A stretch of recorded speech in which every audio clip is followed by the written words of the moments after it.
This video for today guys, nagprepare kong panakot, sibuyas o ahos. Akong ipanitan ang ahos kay magluto na po ko para sa among sudanon karon. Mamagin na tong kinabuhi, so luto-luto magita din.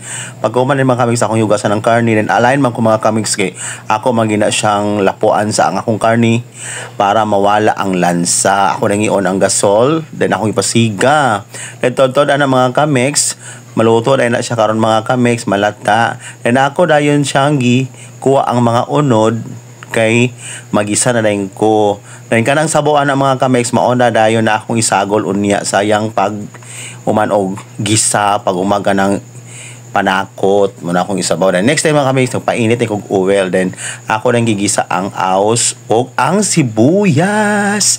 Dili magina mawala si busugas mo gina makalamis atong pagkaon mga kamigs, no.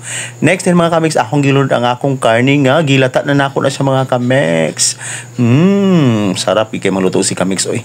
Then next ako dai siyang kasi naman to nako nga naman toyo sayo kay kuno palpak. Nag-asin pa ko, nagtuyo pa ko, napalpak na muna ang parat. Dayon, sige lang, lami kayo. Dayon, ako dayon siyang gibutangan og dahon, paminta dahon para humut-humut po para makasimot po mga silingan. Ako na gisabaw dayon tong yang sabaw ganin din karon luto na. Ready to kaon na din ta mga kamigs. O sige to. Kinsa to magpaluto kang kamigs balag, lami kayo sa magluto. O tanawa ra gud mga kamigs. Baro na sa restaurant. Thank you so much.